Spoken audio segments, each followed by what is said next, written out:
വർഗത്തിൽ പിറന്നു എന്നത്, ഏത് ഗോത്രത്തിൽ ജനിക്കാൻ ഇടവന്നു എന്നത്, ഏത് രാജ്യത്ത് ജീവിക്കേണ്ടി വന്നു എന്നുള്ളത് മനുഷ്യരുടെ ഉച്ചനീചത്വത്തിന് കാരണമായില്ല. അതിനനുസരിച്ച് മഹത്വങ്ങളെയും വ്യത്യാസമില്ല. ഏതെങ്കിലും ഒരു മനുഷ്യൻ മഹത്വമുണ്ട് എന്ന് പറയാൻ കഴിയുക അയാൾ ജീവിതത്തിൽ എത്ര സൂക്ഷ്മത പുലർത്തുന്നു, ദൈവത്തോടുള്ള കടപ്പാടുകൾ എത്രമാത്രം പാലിക്കുന്നു, മനുഷ്യരോടുള്ള പ്രതിബദ്ധത എത്രത്തോളം പുലർത്തുന്നു എന്നതിനനുസരിച്ച് മാത്രമായിരിക്കും എന്ന് പറയുന്നു. മനുഷ്യന്റെ മഹത്വം, മനുഷ്യകുലത്തിന്റെ ഏകത്വം, മനുഷ്യരുടെ സമത്വം, ഈ ആശയം മുന്നോട്ട് വയ്ക്കുന്നു. അതിന്റെ ഫലമായി ഉണ്ടായിരിക്കുന്ന മറ്റൊരു മുദ്രാവാക്യമാണ് നീതി എന്ന മുദ്രാവാക്യം. ഖുർആൻ അവതരിപ്പിക്കുന്നത് അല്ലാഹുവിനെ നീതിമാനായ ദൈവം എന്നുള്ളതില്ല. പ്രവാചകൻ നീതിയുടെ പ്രവാചകനായിരുന്നു. പ്രവാചകനെ അനുധാവനം ചെയ്തുകൊണ്ട് ഈ ലോകത്ത് വന്നിട്ടുള്ള എല്ലാ ഖലീഫമാരും നീതിയുടെ വാഹകരായിരുന്നു എന്ന് ഖലീഫ അബൂബക്കറിനെയും ഖലീഫ ഉമറിനെയും അറിയുന്ന നമുക്കെല്ലാവർക്കും അറിയാം.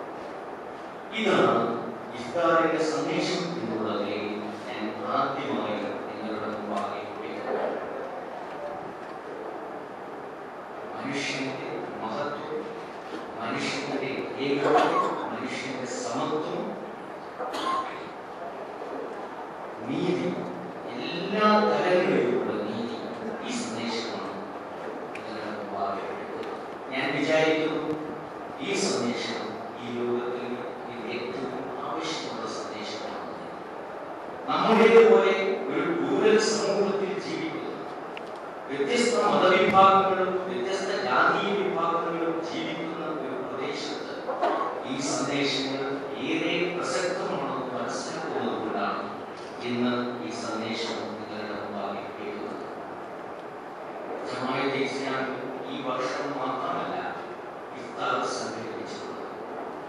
ജമാഅത്തെ ഇസ്ലാമി കഴിഞ്ഞ വർഷങ്ങളിലെല്ലാം തന്നെ ഇതേ സ്ഥലത്ത് വെച്ച് ഇഫ്താർ പാർട്ടികൾ സംഘടിപ്പിച്ചു.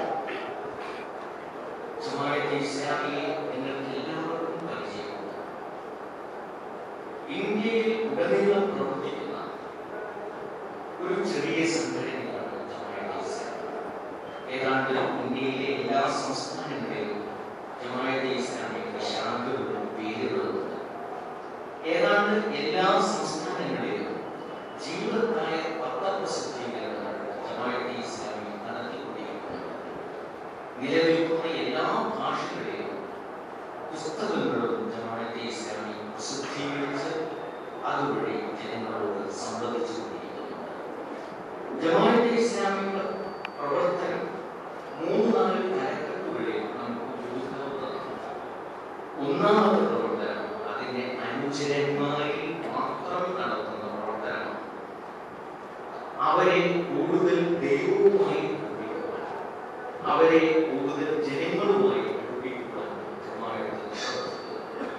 നിങ്ങൾക്കറിയാവുന്നതുപോലെ ജമാഅത്തുമായി ബന്ധപ്പെടുന്ന വ്യക്തികൾ പൊതുസമൂഹത്തിന്റെ മൂല്യവിധാനത്തിൽ നിന്ന് അല്പം ഉയർന്നു നിൽക്കുന്നു എന്ന് അഹങ്കാരലേശമേ നിങ്ങൾക്ക് പറയാൻ കഴിയും.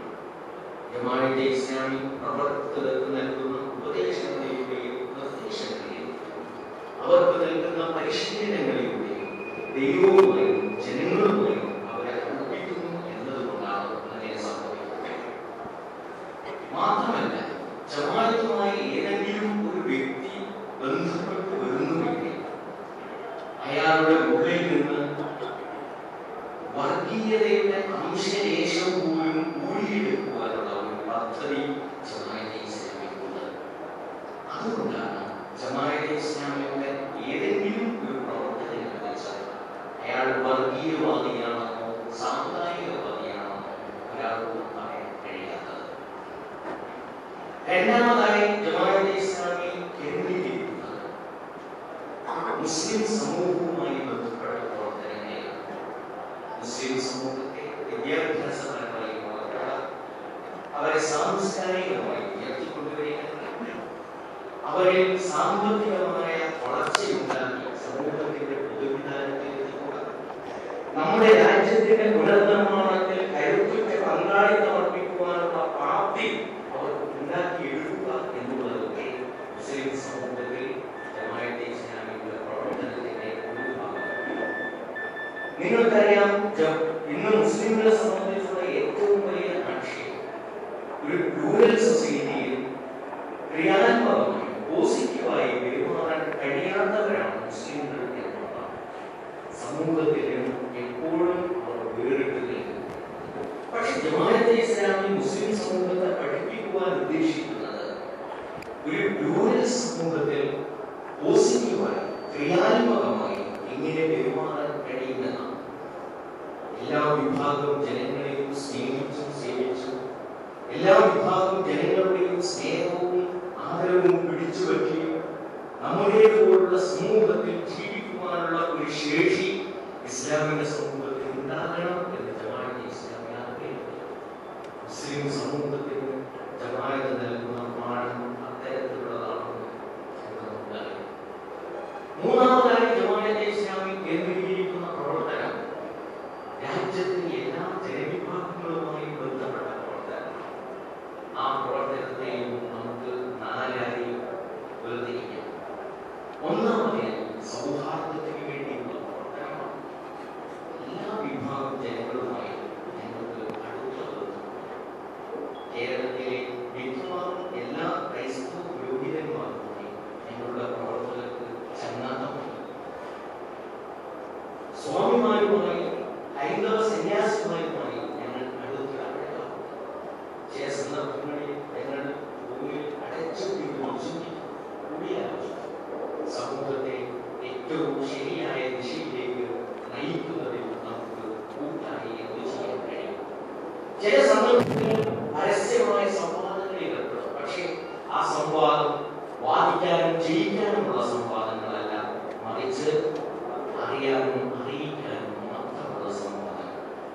അങ്ങനെയുള്ള മാതൃകാപരമായ സംവാദങ്ങൾ ഒട്ടനവധി നടത്തിയിട്ടുള്ള പുസ്തകമാണ് സൗഹാർദ്ദ പ്രവർത്തനങ്ങളാണ് ഒന്ന്. രണ്ടാമത്തേത് ജമാഅത്തെ ഇസ്ലാമി നടത്തുന്ന ചെറിയ സേവന പ്രവർത്തനങ്ങളാണ്. നിങ്ങൾക്കെല്ലാം അറിയാവുന്നതുപോലെ സേവനം നടത്തുന്ന സന്ദർഭത്തിൽ അതിന്റെ ഗുണഭോക്താക്കളായി ഏത് ജാതിക്കാർ വരുന്നു എന്നത് ഞങ്ങളുടെ പ്രശ്നമായിരുന്നില്ല. ഒരു കാലത്ത് ദുരന്തങ്ങൾ എവിടെയാണോ ഉള്ളത് അവിടെ ഞങ്ങൾ സുനാമി ബാധിതരിൽ 98% മുസ്ലിങ്ങളല്ലാത്തവരായിരുന്നതുകൊണ്ട് 98% ജമാഅത്തെ ഇസ്ലാമിയുടെ സേവനം ലഭ്യമായതായി നിങ്ങൾ പത്രത്തിൽ വായിച്ചിട്ടുണ്ട്. ഗുജറാത്തിൽ കലാപങ്ങൾക്ക് ശേഷവും ആ കാലഘട്ടത്തിൽ ഉണ്ടായ സന്ദർഭങ്ങളിലെല്ലാം അവിടെ ചെന്ന് സേവന പ്രവർത്തനങ്ങൾ നടത്തിയപ്പോൾ ഏത് സമുദായത്തിൽപ്പെട്ടവരാണ് എന്ന് ജമാഅത്തെ ഇസ്ലാമി സേവന പ്രവർത്തനങ്ങളുടെ പ്രവർത്തനങ്ങളായി എല്ലാ വിഭാഗം ജനങ്ങളും ഉണ്ടാകുന്നു. മൂന്നാമതായി പോരാട്ട പ്രവർത്തനങ്ങളാണ്.